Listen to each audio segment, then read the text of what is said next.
Welcome back to Realm of Rolls.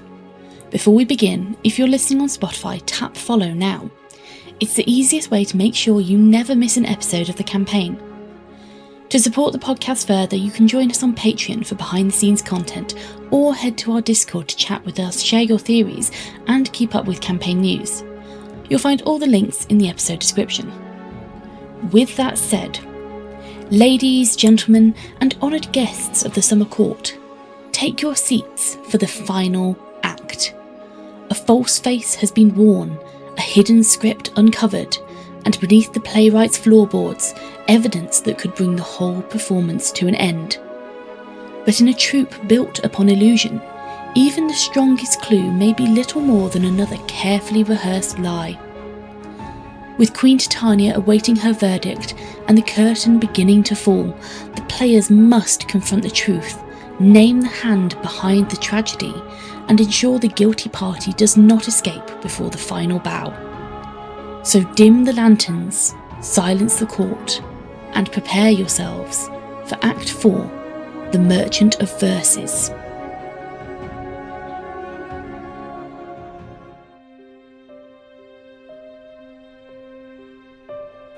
What are you doing impersonating Hadda?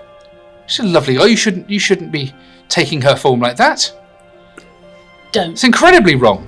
Don't you? Yolda! And Yolda will stick his head out. Hi, Yolda.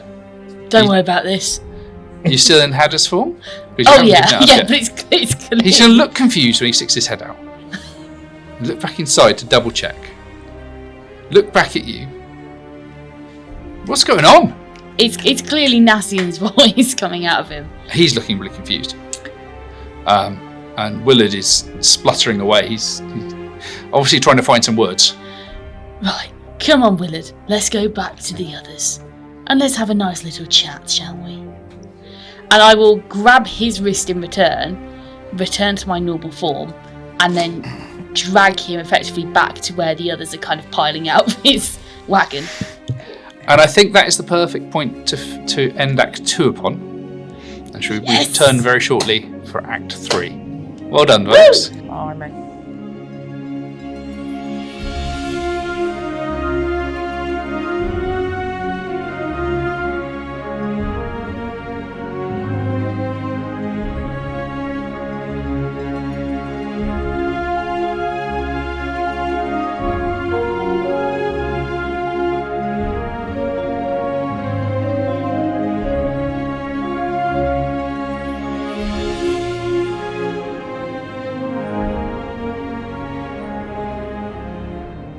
So let's move back into our world of acting and fantasy. We are advancing now towards, or perhaps into, Act 3. Now you think that you have at least some of the answers. I don't know if you have all of them. So we're going to move this forward to you advancing with Willard. And I would say probably you're there with probably Maximo as well. Ned and Lara might be watching from the sidelines. I think it's pretty safe to say that Yolda will be looking from a distance as well. You have perhaps announced through Calyx that you think you have the answers that the Queen is looking for, the entertainment that she's been hoping for. And she is now sitting before you. The rest of her court arranged, dancing, prancing for a moment as you approach. As you come forward with Willard, who is looking and still stammering and trying to find a way out from what you are about to accuse him of. Your Majesty. Hostage situation. I've put my hands up there. Oh. Your Majesty, you asked, and we are now going to deliver. Oh, I hope so. I'd be terribly disappointed otherwise. I've been waiting a long time. I must ask my compatriots to join me on the stage. We join him. I'm still dragging Willard. I don't think. Willard's going along without resisting too much, but at the same time, he's obviously not doing so willingly either. No, he's stammering and whatnot. I'm like, find your words, you're a playwright, ain't you? I've got no concept of the letter of this thing. So yeah, the four of you can return to the stage where this all began. And if you're looking to make a presentation, this is the time and this is the place. Boot at the PowerPoint. May I introduce our cast and the roles of which they will be playing for this part of the show. My good Cal here will be playing 2 roles today. One, he'll be playing the role of Penrod. He's looking worried. I don't know why you guess. He'll be playing the role of Penrod. A actor of certain caliber, or expected caliber, but a man to whom gold is everything, and as such demands the world. Next up, we have the great Nassian. He will be portraying Somebody. Himself. Nassian will be portraying the role of sweet, innocent Hayden. Why don't you disguise self-lift? Just fine. Roll with it. Okay. Maybe I should have given the child role to the short gnome. In fact, change of plan. Adashi will be performing the role of Hader today. I will be performing the role of Willard.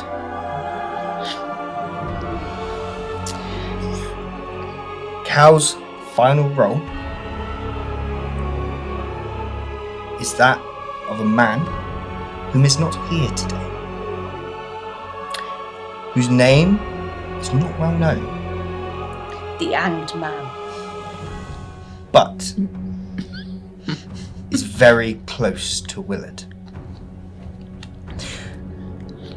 Picture this.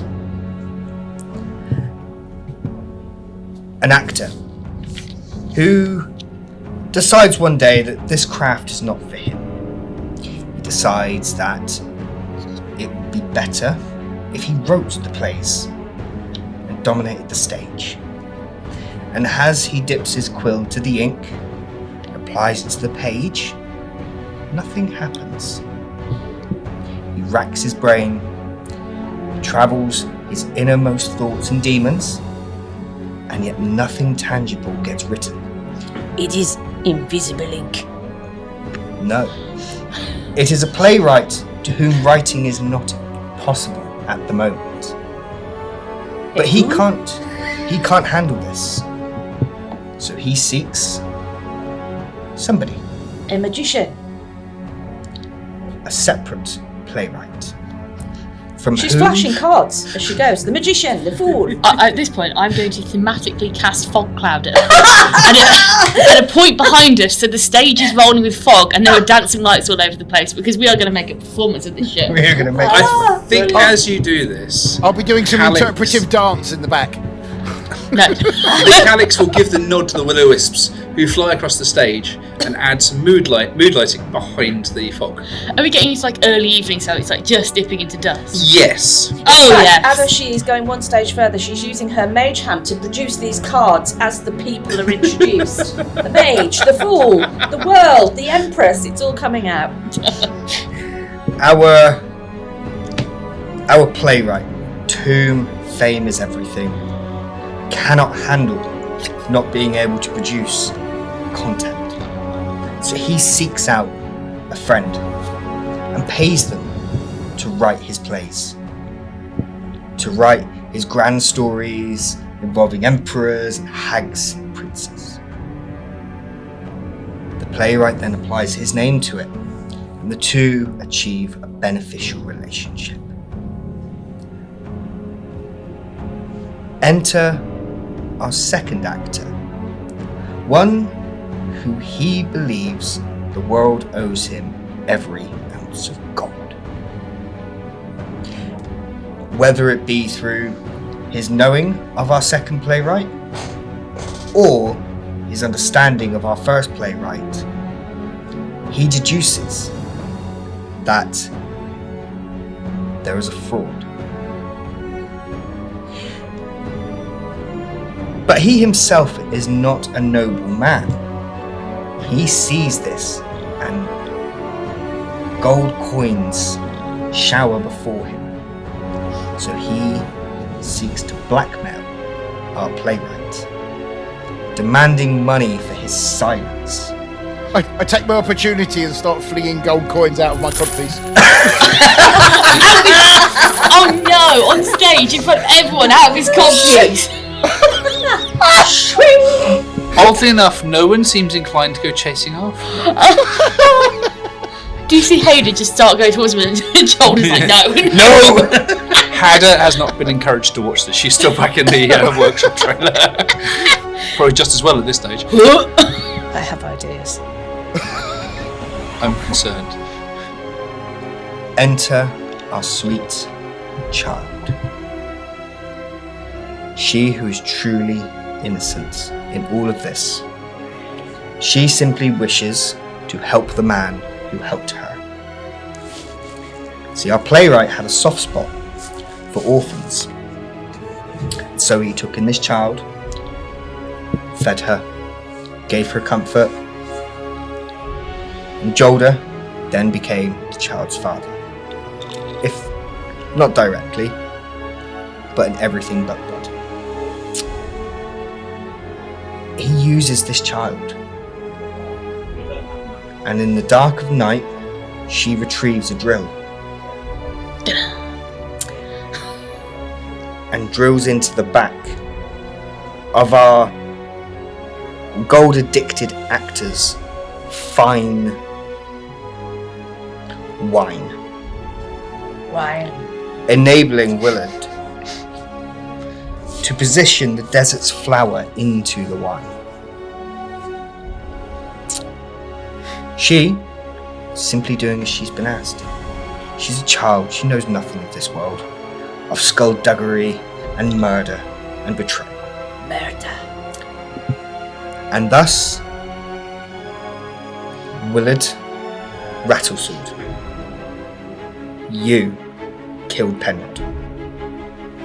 He knew you were a fraud. He was extorting money out of you.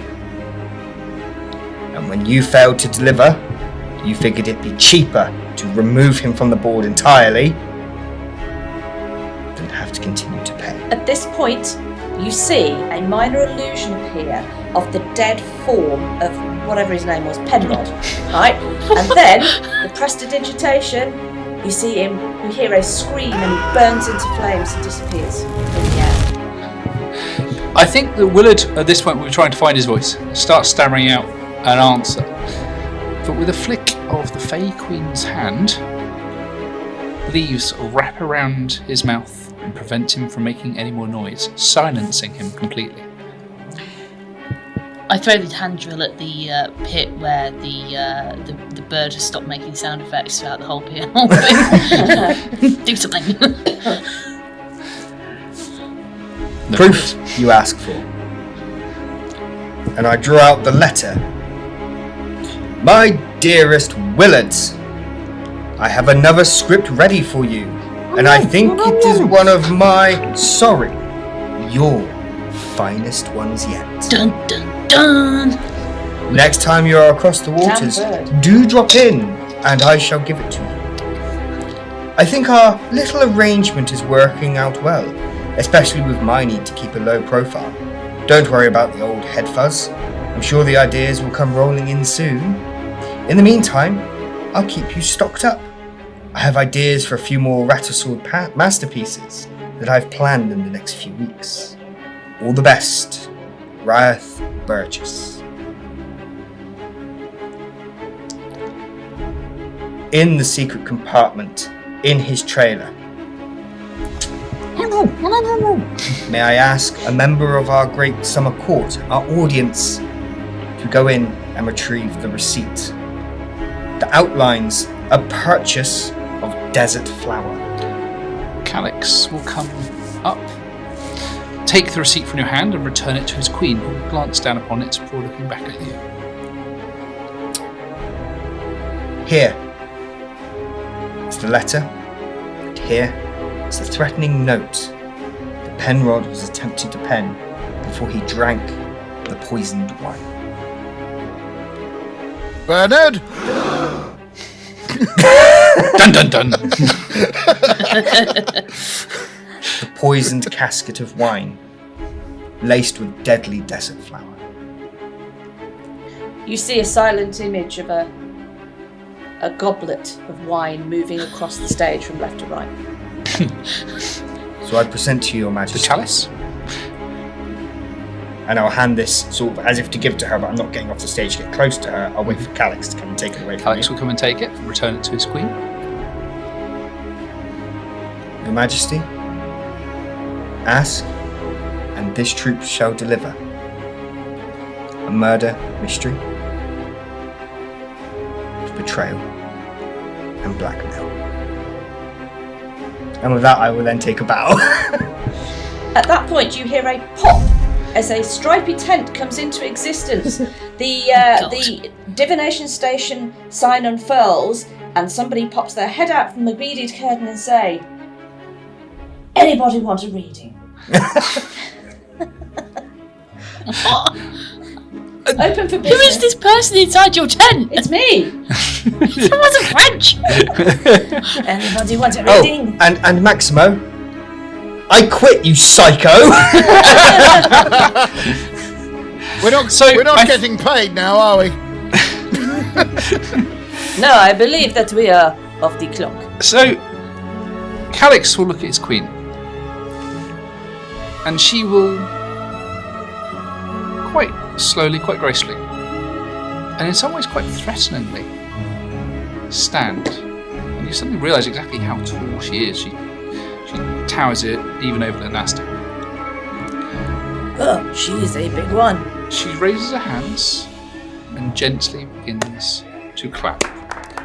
And as she does so, the remainder of her entourage begin to clap alongside her. I'm going to lean out from my beaded curtain and do one of these queenie circular waves and bow in a very flamboyant gesture. Cal, Nassian, take your bow. Your Majesty. I take my bow and I go, Your Majesty, you have humbled me in I put so my many hand ways. over his mouth. Get off. I sort of force it off. You may think that I was terribly embarrassed by being turned into a pig, but I must inform you, Your Majesty, didn't even crack my top 10. As coins, Leftover coins in his codpiece coins jingle. come tumbling out of his codpiece, yeah. The queen herself will stop clapping, and within a few moments, the rest of the summer court will also cease their applause, and she will approach the stage where you stand. Stage course is about 5 feet off the ground. She's not quite as tall as Linastor at this stage, but she has in her hands 4 what look like large seeds, almost perhaps like larger acorns, perhaps. And she takes one, and gently reaches up, and gives one initially to Nassian. And as you take it in your hand, it unfurls into becoming something much larger than it was when it was given to you. It changes shape and colour and turns into what looks like 100 silk leaves, all sewn together delicately in autumnal colours. This is a gift from the Fey Queen, and in times to come you would come to recognise this as an item known as the forest quilt. Whenever you were to take a short rest in the forest under the blanket, it would just once enable you to gain the benefits of a full night's rest within just an hour. Oh, nice. She would turn then, I think, next to Kallaku. And she would place one of these seeds in your own hand. And as it does, again begins to unfold and turns into something, again, much larger than the item that's given to you. So much more solid, it's a lot flatter. and it turns into a portrait of the Queen herself for you to admire, as perhaps you might one day think of the one that got away. Perhaps as a gentle reminder of your own interactions, at her feet lies a pig on its back, being scratched gently by the Queen herself. Is that now your August picture? Is that Miss August for you? Oh god. She'll move across to the form sticking out from the divination station. Hello. Greetings. And she'll once more Still Dutch. pass you a seed as well. And it turns into something that looks a lot more mundane, although it's well embroidered. It falls into an item, into a large bag, really, perhaps a sack.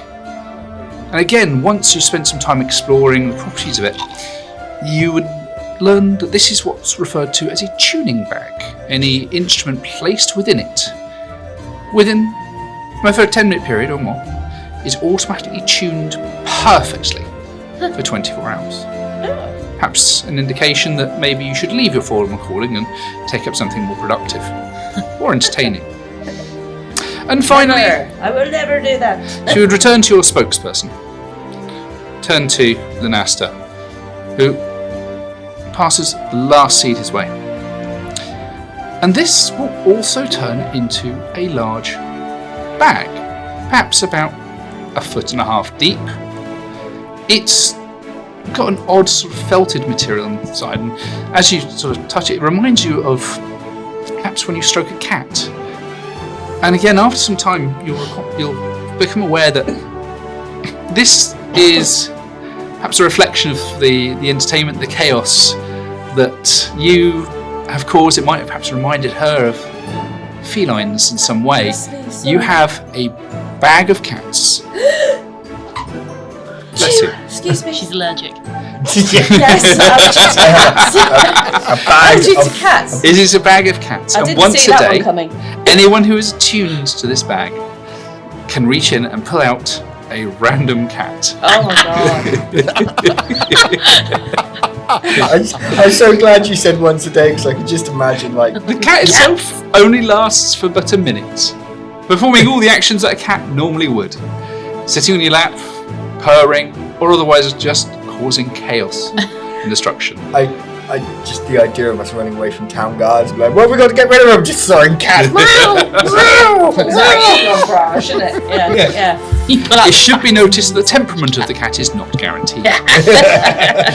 After bestowing these gifts upon you, the Queen walks away, clapping a couple more times, and then turns her back upon you and returns to that spot where you first saw those lights emerge from nothing. And as she does, she walks towards them and into them, and her court follows.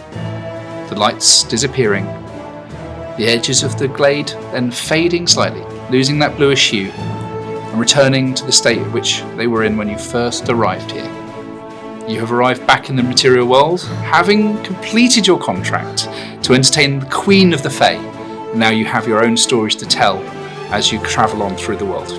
Congratulations, you have solved the mystery of MacDeath. Well done. And she got my good side. Was I right, Rick? Okay, so this is what I wanted to address. So we could potentially do this as a little Patreon thing, something like that. Let's do it. So you got most of that right. Did I? Most of it. Okay. So there was 2 things that you got wrong, and they are linked as always. So I would give you about 7.5 out of 10. Oh, So okay. not bad. Does anyone have anything that they also think that they missed as a clue or as an element of it? I wonder if Maximo was in on it, He was not. and that's what because you kept pointing out that him and I keep wanting to say Nimrod. That's Penrod, not his fucking Penrod. Yeah. Kept arguing about money. So I was wondering if Maximo was handling the bribing for No, Willem. he just genuinely had beef with Penrod because he didn't want to pay him more. Oh, fair enough. Okay, That was all that was. That and the fact he had nepotism's involved here. He did want his son to replace Penrod. So if you've kind of figured that if Penrod was going to be more and more annoying, there's an opportunity to get Ned in his place. Although Ned is crap. Yeah. I can't help but feel that, I don't know whether she was just a red herring, but Lyra, I just can't help but feel that there was something else there, but I completely... Yeah. I couldn't dig it out. So Lyra was completely uninvolved with the whole thing? Really? Yeah. I Not think it was involved at Hader. I don't think she was involved at all. all? Okay, so you're wrong. Not. Oh, she was more involved. Okay, so Hadda was more involved and also less involved than you know. Okay. Gus, have you got anything to add? Anything that you spotted that perhaps wasn't addressed? Because there's one thing in particular that wasn't addressed, and it would potentially lead you on to the last element. Nothing There's one specific that clue stood that out wasn't to me. picked up upon. So when you got the receipt, it showed Desert Flower for 500. And Yeah, Scroll. There's that magic missile scroll. No, not Magic Missile, but the Yeah, 'cause that's what I was wondering. abbreviation. Yeah, I was wondering about the MM actually. Yeah, me as well. The only thing I could think of was that immediately magic missile came to me. So if someone had done, investigated and had a good think and maybe done an Arcana check, they might have thought of the spell Modify Memory. Oh, God, yeah, I wouldn't have done that. Oh. No. So Willard had, in fact, simply asked Hadda Yeah. to Do it and then. kind of, but what he's done, he's told her that the Desert Flower will simply sober up Penrod for the main event. So that morning, she's taken the drill. It wasn't in the night, because obviously she's got free access to the Yeah. workshop. She has gone in at Willard's request, drilled a hole, inserted the Desert Flower. She's gone back then to him to say, "Oh, I've done it. It's all going to be okay." And Willard then has cast Modify Memory on her, removing any memory of those actions Right. But she still has and the their drill. interactions. She then, about 10 or 15 minutes later, running her errands, suddenly realised that she had the drill in her pocket. And then, in a panic, realising that she doesn't want to let anyone down, she doesn't want to have get annoyed with her, has done what any child would do. She's hidden it under her pillow, waiting for an opportunity to return it to the trailer later. If I had questioned Hader and Joldor wasn't around, if I'd have questioned her right, would she have revealed that, oh yeah, she found it in her pocket this morning? So it might have helped if at any time they detected any magical effects, did they? No.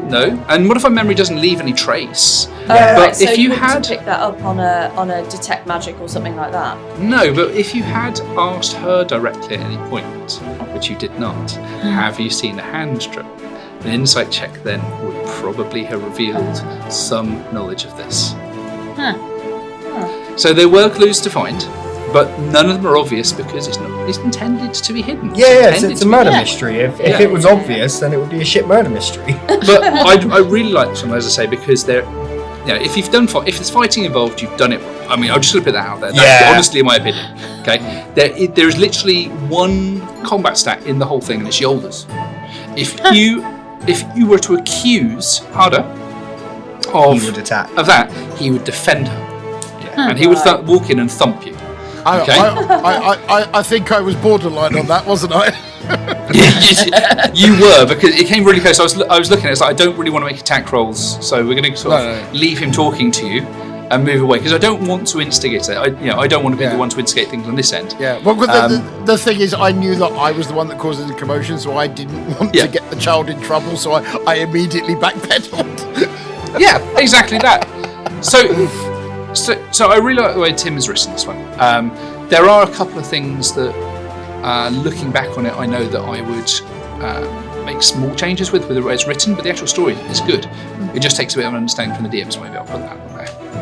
But I really, really enjoy running this. So it's the second time I've run it. And I'm looking forward to running it again in the future for anyone who's not heard this. It is now my sort of go-to beginner adventure, intro adventure for anyone who hasn't played D&D before. Yeah, because it's not too complicated in terms of dice rolls, checks and combat stuff. Yeah, isn't it? it removes the difficulty that combat can have. Yeah, it's soft stance, isn't it? You get to explore some spells, because when I was creating characters I was concentrating on making sure you had certain spells, things like minor image, things like augury was another one that I wanted to have in there. So if for example I looked at that and I looked at it a couple of times but I didn't go with it. It gives you a one-time chance to go, is this the right thing, kind of, and you'll get a wheel or woe, but if you are then heading down the right direction I can give you a wheel. And if it's a bad direction, it's a woe. But it could also be like, would it be a good idea to drink this wine? No, it would not be. And similarly, there's a lesser restoration, which would also help someone recover if they drank the poison. That's why I wasn't scared to neck the wine, because I thought even if I fail the con save of... If this wine is poisoned, and I fail the con save, I will know immediately it's poisoned, I can cast lesser restoration on myself. Do you want to know the funny thing? Go on. That was a bad assumption, because this poison is strong enough and quick enough. As you drank it, it would drop you to 0 hit points like that. Oh, okay. It's not. Okay. Was it? He would be dead. No, it doesn't kill you, but it does drop you to 0 hit points. Which means if you've got a cleric in the party, they can then bring you back up. Again, there was a reason I wanted that. And the other character I had originally was planned for Ryan was a bard who would have had soothe. Yeah. So there would have an opportunity to bring, it's not soothe, but a cure wound spell. So there's an opportunity again to bring someone back. So it's a backstop, but of course without Ryan, I was like, okay, so what could go wrong? The only thing that could go wrong is if the cleric drinks poison. It's fine. That won't happen. I want to lick it. that won't happen. Oh yeah, I forgot. I'm playing with Mike. Bardic inspiration would have been helpful on a couple of occasions. Yes. That 20 portent I had. Brilliant. Oh, that was because literally that was like the time I needed a 20. Yeah. But when I was there, Gus, I was going, Gus, you sure you don't want to aid me here? You don't want to aid me here? I could look across. I knew you'd roll really badly. You want to know what I had rolled? A 2 or a 1. Oh, even worse. Yeah, as you were doing that, I was kind of just like, okay, I don't know what you're trying to tell me, so I'm just going to go with it. Yeah. It's because like when you were doing guidance is plus 1d4 on a skill check that you determine. The aid is advantage, so essentially it becomes a reroll at that point. Well, because I hadn't declared the roll, it was a bit cheeky, I know. Yeah, playing the most unorthodox paladin that anybody has ever seen. Oh, you're a paladin! Yeah. I thought you were a fighter. Yeah, no, I didn't get that either. I didn't pick up paladin. No, I didn't get that. So this was my last minute, of course, character creation, because I wanted to have something that would have some skills but wasn't duplicating existing one, and also wasn't going to be a full martial class and therefore not have the skills involved. So to have a backup face character, have a backup medic with a couple of spells, a paladin was kind of the only option that I had without going for a full caster. I think it would be possible to do with a martial class, but I don't think it would be as fun because it's mostly RP, so you're not going to have that combat. The other thing you can cast spells, which that's again, I was going to point out the fact that for new players, again, this is something for you, Rikh. Like you say, if this is for brand new people to D&D who've never done role playing before, giving them a spellcaster at this level in this game is perfect because they don't have to worry too much about the spells, but they're there for them to learn how to use them. Yeah. It's really encouraging because it encourages a really, I think, because we podcast, it's easy to say that, but I think it encourages a really good aspect of D&D, and it's not one that books necessarily play on, RP. Yeah. It's heavily RP based, so it takes you outside of your normal person and allows you to be that third person, and you can be whoever you want to be, and that is truly stepping into the realms of fantasy, isn't it? You're just somebody else. And it's nice because it pulls in those you've got your locked room mystery, which is your classic. You've got your people who've got I suppose slightly conflicting timelines, there's hidden agendas. Then you've also obviously got the Shakespearean side where you've got classic exit pursued by a bear. The best stage directions in history. I actually love the play itself. It's quite good. I'm not gonna lie. The bit if I'm thinking from the Queen's shoes here, I would have been entertained when one hag gets up and it's this 3 foot fuckle gnome in the most ostentatious garb you can imagine. She goes, "Oh, get up, sister," and up stands this 7 foot tall dragonborn in rags. I will say that when I remember that when Tim was writing this, and this perhaps might not be too well known because I don't imagine he's talked about it much, but we were at a stage where I was essentially acting as a sounding board for him, and this was the first one that he really leapt off. And although I've got the credit, I'll put my hands up and say I have basically nothing to do with this. Okay, this is, I would say, 99.5% Tim. Okay, he was really excited about it. I wonder what he'll make of this. I have no idea, because I know that Tim has done a previous recording. So, for example, he got I think it's 3, maybe 4 other podcasts involved. The guy who does D&D shorts, for example, I can't remember his real name. I don't know. He's funny. He was actually one of the people involved with it. Oh, really? Yeah, for sure. And I'll try and dig out a link for it, actually. Interesting. But I remember Tim phoning me.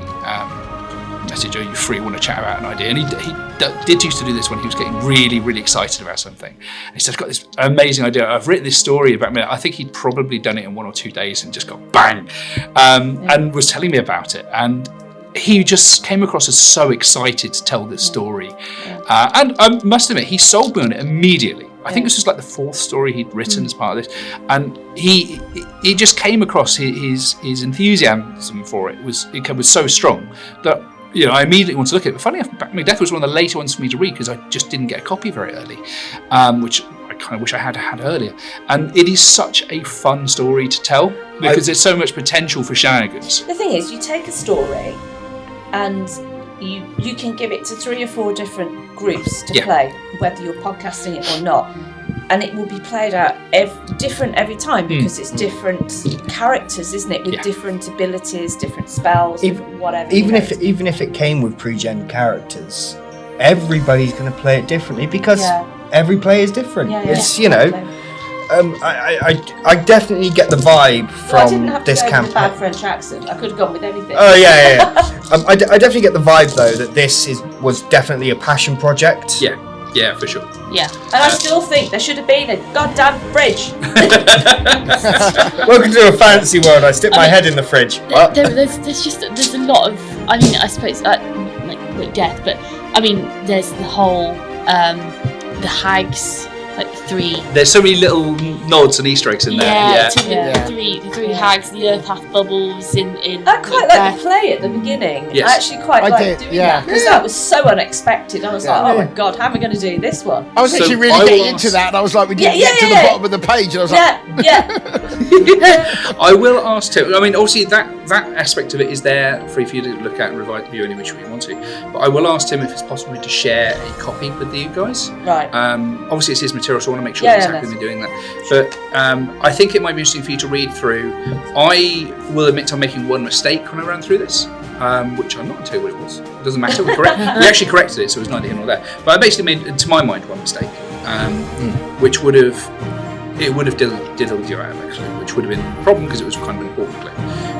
But I think that it's really fun to then, after you've gone through an adventure, to go through and read what's on the page and then see how it translated to how it played. I know, Mike, you maybe sort of done this with Rhyme a little bit. I know you've seen the stuff that I've added in when we were playing through that, and some of the stuff that I haven't, but it felt like I had, or stuff I've ignored because I'll do all 3 as a DM. But again, I think that you don't have to do a lot of work with this one, which is what I really like as a DM. There are certain things you do have to do, the setups. I think that on the setup you have to do a little bit of work. But when you're actually playing through, as soon as you hit Act 1 proper, you as a DM can just sit back and relax and essentially just let people play, which is fantastic. I love it. You know, one of my most fun bits as a DM is sitting back and watch the players play. I think it's as much about getting your character out as it is about every other aspect of it. Yes. Because each person wants their character to be unique and actually show that side of their character, like the actual personal side of their character, as well as what they're actually trying to achieve. And I'd say on that note that it's all very well to have a character sheet, whether it's pre-gen or not, there is your idea of what the character is, who that person is Mine utterly jumped different. off the sheet at me. I Yeah. don't know, it was just like an instant thing. I just looked at it and I thought, I know what I'm going to do. Oh yeah, A same. French tarot reader, that's awesome. And I think, Gus, you were the first to respond, actually. I sent these characters out, and I think less than an hour later, I had a message from you saying, yep, I think I know I'm going to play this. Yeah, It's like, okay. I literally said, right, it's literally just going to be a combination of Zach Brannigan, Gaston, and Caesar from the Hunger Games. So It's a visual. Certainly from my perspective, that immediately tells me you're excited as well. You don't do that if you don't have What can, the interest in it. What can I do? What can I? Because I'm an inventory person. I've got to have things in my inventory, even if I don't That was funny. use them. That was very funny. I said to Yazmin when I sent you the message, I said he'll be laughing now when I said that because I rambled on. I don't know if I can find it. I'll read you what I sent him. While Sam's sorting that, I will say I was looking at my character this morning and something popped out on me that fast character's done. Yeah. So I pointed out, obviously, apparently I have chain shirt and scale mail. That's funny. Here's where it gets funnier. This load is about £155. Add £1 per 50 coins. I've got about 100 coins, so it's £157. £150 max carrying capacity. Yeah. I started over encumbered. Like, Brilliant. Come on, man. Yeah. I didn't look. I was when I was making the characters, Dumb. I was focused on very specific things. I wanted to have certain skills. I wanted to have certain spells available. I wanted to have certain abilities present. Because they were the important things to me. I absolutely did miss things like that. You're 100% right, and I hadn't realised that they were doing it. I mean, if I was going to put my defensive DM hat on, I would say, well, of course you've got to change shirt. What else are you going to sleep in? It's light armour. You can do that. Yeah. Well, I get no. But I fully appreciate. There's no way as a character I'd ever want 2 sets of armour like that. Yeah. Why am I carrying around 2 sets of armour? I've got to carry this bastard. Yeah, around absolutely. The adventure. Like, you just don't do that. Nope. So the message I sent to Rikh, I put, please can I buy a pack of tarot cards, a pop-up tent, it is stripy, has a beaded curtain at the front and an auto pop-up card table and chair already inside. But like a Learman's tiny hut thing, but without all of the protective magics, etc. It will also have an unfurling cloth sign over the door saying the divination station. I want a selection of 5 truckles. Can these count as emergency unarmed attack cheeses, enough to inflict a headache? A bottle of fine red wine and a bag of wheat crackers. No, that's not the funny thing. An obligatory crystal orb in a velvet bag as fluff. Tools of the trade for the most part. I just That realised isn't that the I funny thing. completely forgot about the medal. You did, yeah. So that was not the funny thing, sir. The funny thing was about 2 messages up. Oh God, what did I send? So one of the dumbest things I've done as a character, and funny if it was for rhyme, was a level 10 wizard, and it came to choosing equipment. I was like, but I haven't got any like create food or like survival spells like that. My character would not be. So I said to Rikh, can I have a bag of holding? I'd already put bag of holding on my shopping list. Yeah, you can have a bag of holding. Yeah, absolutely fine. I went, cool. So I went and I calculated how many rations fit in a barrel and how many bottles of wine fit in a barrel, and then bought that in mundane gold. And that's how my character survives, is he just literally sits down, opens up his bag of holding, pulls out a barrel of rations and a barrel of wine. So no, it was a bit higher than that actually. I'm just looking through our I can't conversation. figure out which one it was. So it was a bit further. There are so So many. that our conversations do go on a bit They sometimes. do. Okay, let me just try and find. I'm ignoring the cheese grater references because that was. That's funny.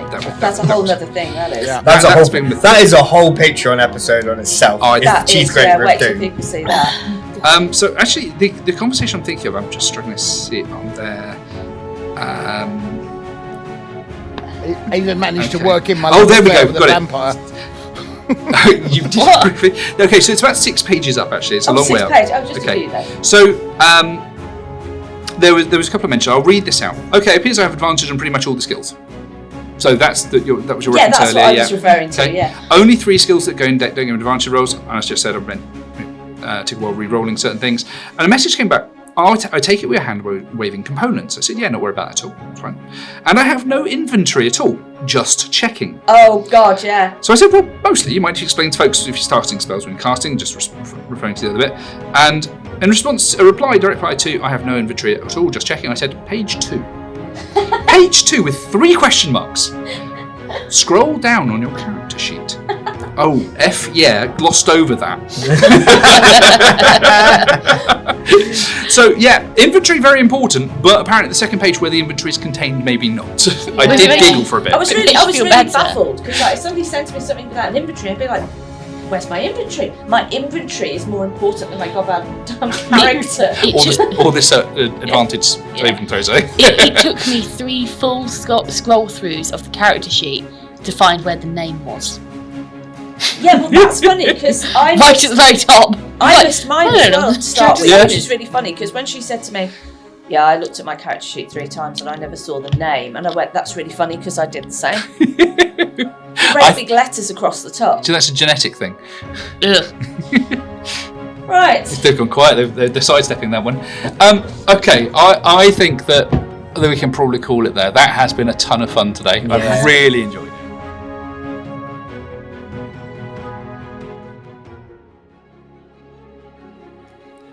MacDeath was written by Tim Roberts and is available from Critical Kit. Our thanks to Critical Kit for creating the adventure featured in this campaign. If you enjoyed this campaign and you're listening on Spotify, please tap follow before you leave. It only takes a moment and it means you'll always be the first to know when a new episode airs. You can also support Realm of Rolls on Patreon for behind the scenes content, or join our Discord to chat with us, share your theories, and keep up with campaign news. All the links are in the episode description. Arc 2 of our long-term campaign, Duskbound, begins on Tuesday the 18th of August. From all of us at Realm of Rolls, thank you for listening. Until next time, keep rolling.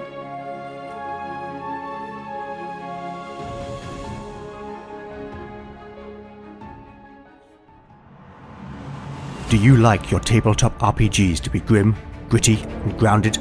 If so, then Legend of the Bones is the podcast for you. A hybrid of dark fantasy audio drama and old school solo D&D. In Legend of the Bones, the dice rule. There'll be no rerolls, no fudging the dice, no metacurrency. The roll of the bones will determine the character's destiny, and no one will be spared their fate. None shall escape the destiny of Bone.